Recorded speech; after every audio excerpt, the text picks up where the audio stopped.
Alright guys, so Assalamualaikum dan selamat sejahtera semua, selamat pagi. Okay, so jom kita start lagi outlook kita pada belah pagi ini. Alright, so hari ni 18 Februari 2024, macam biasalah.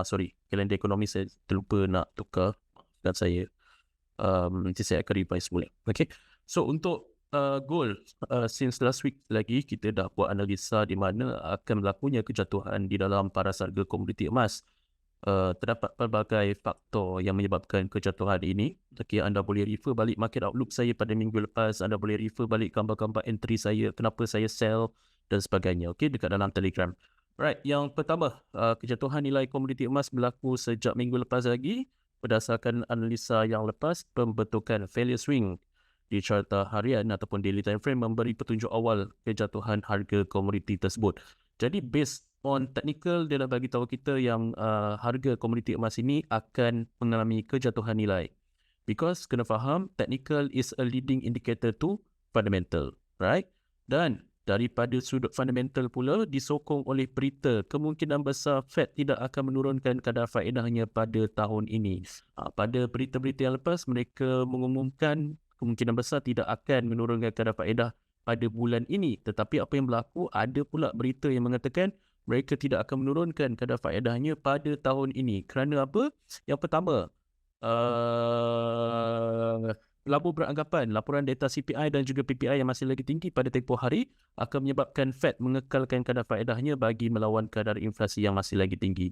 Jadi kena faham, gold adalah aset yang tidak memberikan sebarang bentuk pulangan daripada segi kadar faedah kepada pelabur. Jadi apa yang berlaku apabila kadar faedah masih lagi tinggi, ianya akan memberi tekanan kepada pasaran komoditi emas dan ianya akan didagangkan secara rendah dan dia bagi impak negatif lah kepada pasaran komoditi emas. Okey, dan seterusnya kalau anda dapat lihat di sini apa yang saya tulis, emas sangat sensitif dengan kadar faedah yang masih lagi tinggi dan emas adalah non-yielding asset, aset yang tidak memberikan sebarang bentuk manfaat daripada segi faedah kepada pelabur. Okey, dan ianya dianggap mahal untuk dimiliki apabila kadar faedah masih lagi pada paras tinggi buat masa kini sekitar 5.5% di US. Okay? Dan kalau daripada sudut teknikal pada tempoh hari, price sudah pun membuat failure swing dan paras harga juga berada di upper band BP. Kalau menggunakan Bollinger Band, upper dan lower band ini bukanlah bertindak sebagai resistance dan juga support. So kalau you baca buku Bollinger Band yang dicipta oleh John Bollinger, dia tidak pernah pun menulis ataupun dekat dalam buku tu dia dah bagi tahu dah. Upper band and lower band bukan act as a resistance or support. Apa yang dia nak tengok adalah reversal pattern ini. Yang pertama, kalau daripada sudut chart pattern, kita panggil ini sebagai failure swing. Tapi kalau daripada sudut John Bollinger sendiri, dia panggil ini sebagai V-top formation. Okay, so apa yang berlaku? Terdapatnya V-top formation dan seterusnya melakukan kejatuhan daripada segi harga. Dan RSI juga berada di paras overbought. Okay, RSI berada di paras overbought dan seterusnya membuat apa? Dia cross daripada MA. Alright, dan seterusnya mengalami kejatuhan. Tetapi kena berjaga apabila RSI mencapai paras 50, kita panggil sebagai midpoint line. Kena berjaga-jaga, kemungkinan besar akan ada reverse semula. Okay, akan ada reversal semula. Tetapi macam mana kita nak tahu sekiranya dia nak continue jatuh, momentum dia akan mengekalkan momentumnya dalam keadaan bearish dan continue dijatuh ke bawah. Yang pertama, dia kena break daripada midpoint line.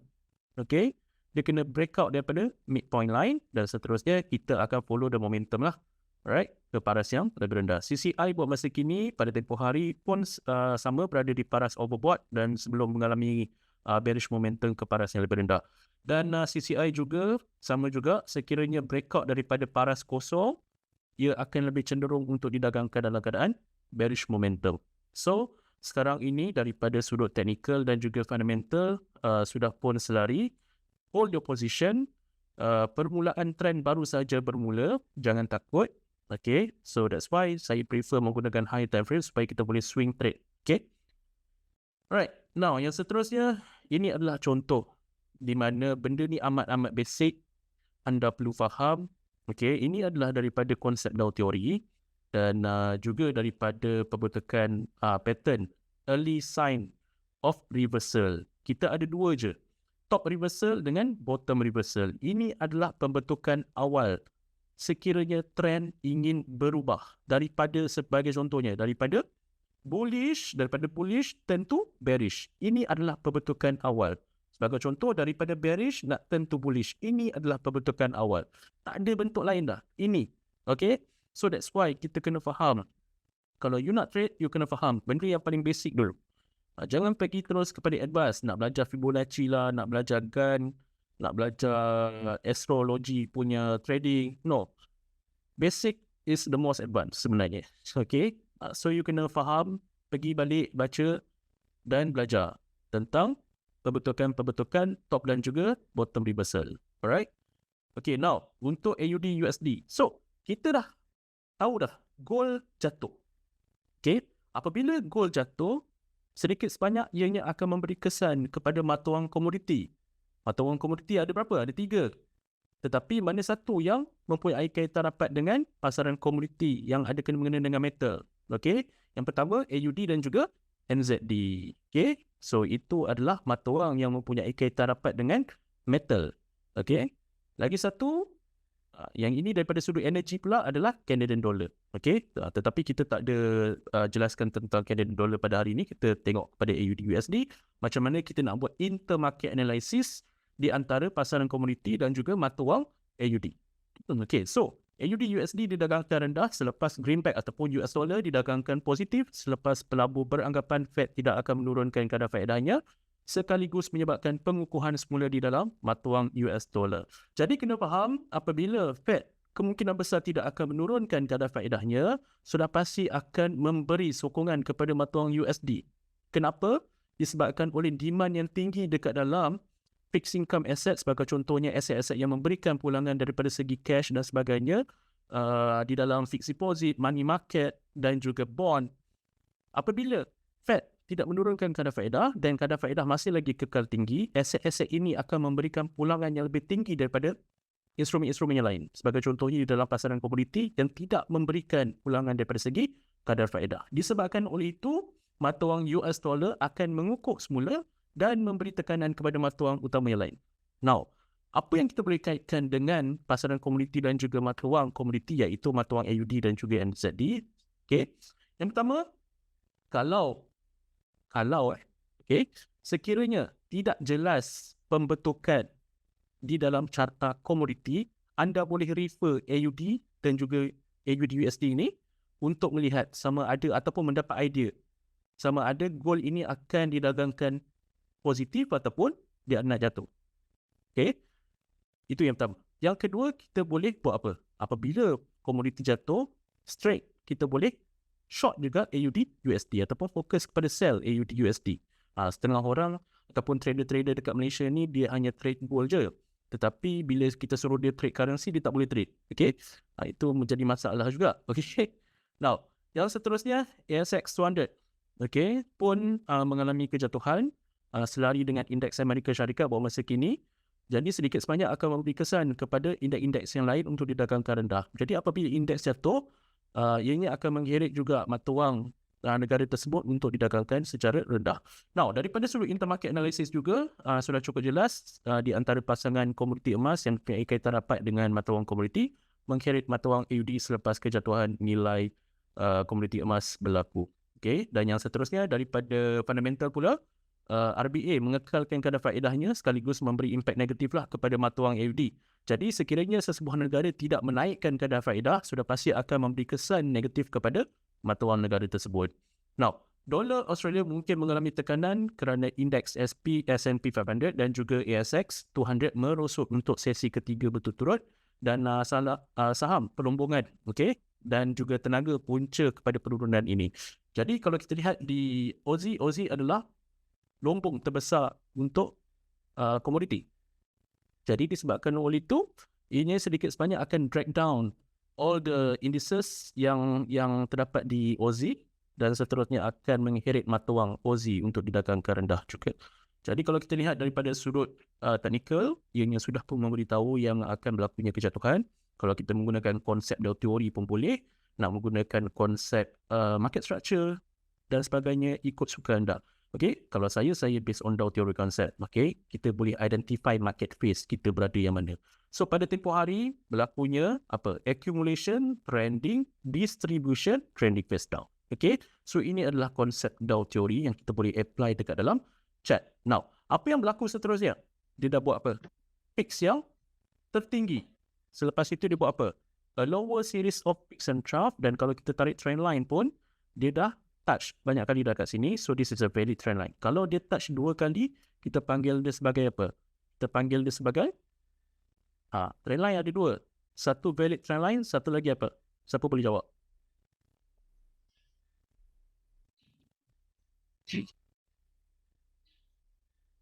Valid trend line lagi satu? Tentative trend line. Apa dia? Tentative trend line. Good. Bukan confluence, tentative. Okay. Dekat dalam technical analisa, kita panggil dia sebagai tentative trend line. Siapa jawab tadi? Apa?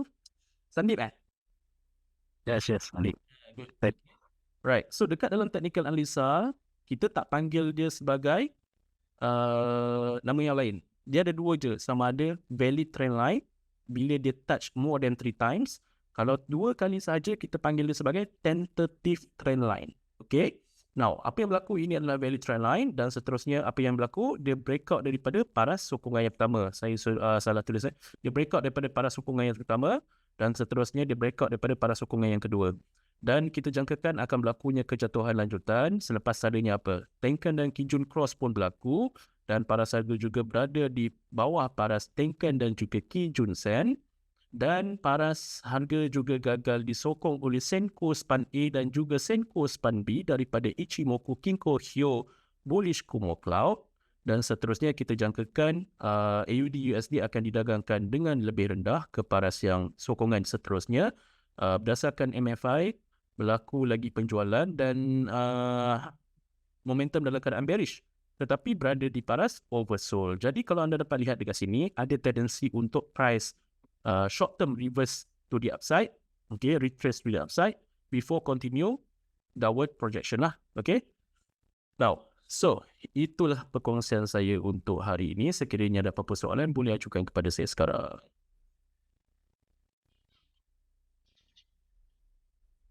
Soalan?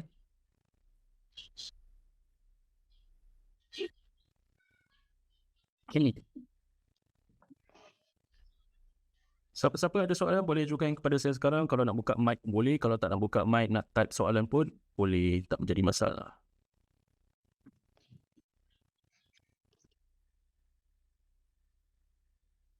Right, so sekiranya tak ada, jangan lupa pada hari Jumaat ini, kemungkinan pula dah. Pada hari Jumaat ini kita akan adakan webinar bersama dengan partners daripada e-market juga, dan saya juga sebagai salah seorang speaker. Kita akan topik kita akan select nantilah, tetapi kita akan adakan webinar mungkin jam 9 malam. Okey, selepas buka dan sebagainya. Kita akan adakan webinar tersebut untuk 1 jam setengah macam tu. Okay, so siapa-siapa nak join, nanti saya akan bagi information di kemudian hari dan update dekat dalam Telegram channel dan sebagainya. Okay, bagaimana cara mengetahui market bakal Andy Senjaya boleh type balik bakal flash break tu apa? Mungkin boleh type semula soalan. Bagaimana cara mengetahui bakal flash break? Apa tu flash break?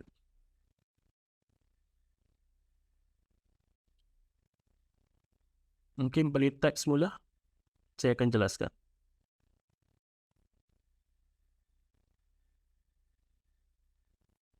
Mungkin false break. Okay. Alright, now. Okay. Dia, kalau kita nak tahu, kalau saya lah, okay, dekat dalam buku technical analisa memang ada menunjukkan ataupun ada topik tentang false breakout dan sebagainya. Tetapi berdasarkan orang panggil trading experience, for me, kalau dia dah break the structure, then kita tahu yang dia akan breakout tu di, sekejap sebagai contoh macam ni, saya note. Segmentation For example, price trying to break out from this support level. Okay. And then suddenly dia naik balik semula. So, kalau dalam keadaan macam ni, you kena berjaga-jaga. Kerana apa? Tengok dia break out and then dia buat pattern apa? Almost macam ni lah. Sebagai contoh apa yang dibuat? Kalau kita refer balik kepada saya punya saya punya perkongsian tentang bottom reversal, this is a sign of reversal pattern. So there is a lot of tendency that the price will reverse. But you kena ingat, di mana trend kemungkinan besar kalau dia nak naik pun hanyalah naik untuk sementara waktu. Okay, dan dia akan continue semula perjalanannya ke bawah. Okay, walaupun dia berada di paras sokongan dan sudah pun breakout daripada paras sokongan tersebut, tetapi boleh tak price dibuat reverse? Boleh, because market move in a random path. Dia boleh buat sesuka hati dia. Okay, kerana market ini bergerak dalam keadaan secara rawak. Kalau you baca buku saya lupa Burton Mikhail mengatakan yang pasaran ini bergerak dalam keadaan rawak ataupun dia boleh bergerak dalam keadaan yang tidak menentu. Jadi apa yang berlaku, sekiranya berlakunya pattern-pattern seperti ini, kemungkinan besar ada tendensi untuk dia naik semula ke paras positif. That's why kita kena berjaga-jaga dengan pembentukan pasaran. Okay, so tidak semestinya dia dah breakout daripada di support level, dia tidak boleh patah balik ke paras yang lebih tinggi. Tidak semestinya. Alright, so itu adalah sedikit sebanyak penjelasan lah. Okay, so itu sajalah perkongsian saya. Contoh pergerakan candle dengan Elliott Wave. Alright, so candle dengan Elliott Wave. Mungkin you boleh spesifikkan lagi soalan you.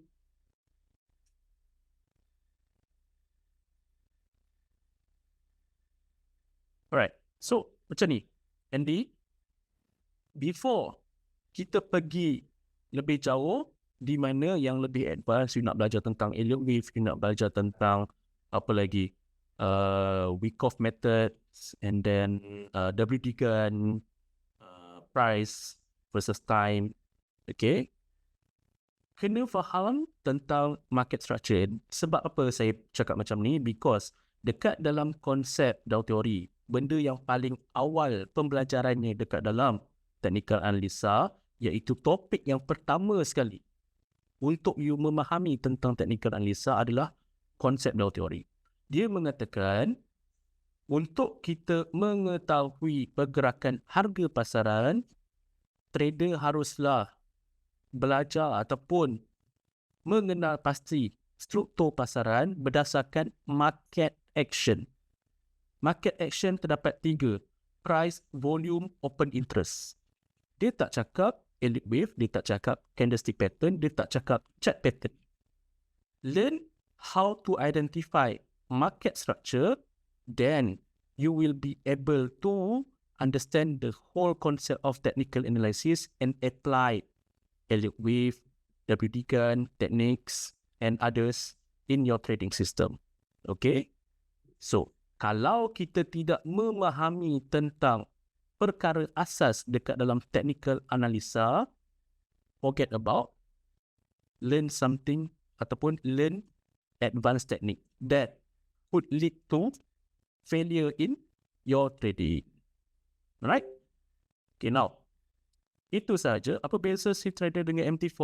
Oh, banyak beza. Si trader best sebenarnya lah. Tetapi saya prefer MT4. Alright?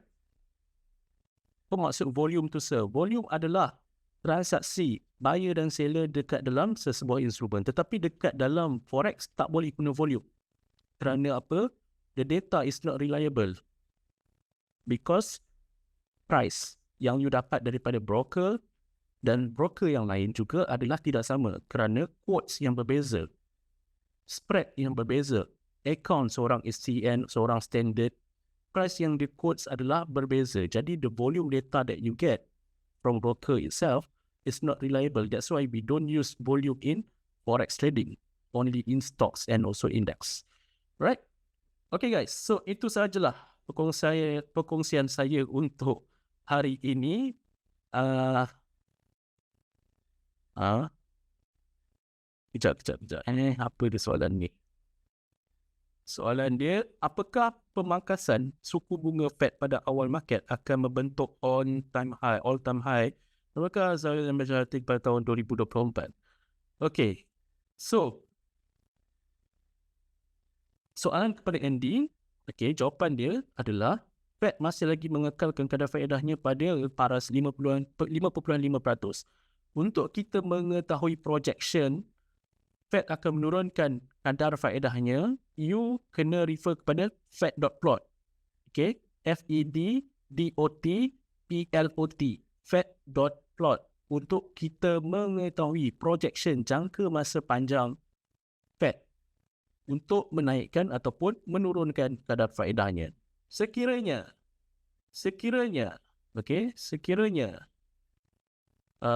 kadar faedah diturunkan, ianya sedikit sebanyak akan memberi sokongan kepada pasaran komoditi emas untuk didagangkan secara positif ataupun tinggi. Alright? Okey, Faiz Ibrahim, boleh. Nanti kita kontak saya. Okey, so itu sajalah perkongsian saya untuk hari ini dan semoga kita jumpa lagi pada esok hari dan juga di masa yang akan datang. Assalamualaikum, sekian, terima kasih dan selamat sejahtera. Bye-bye semua.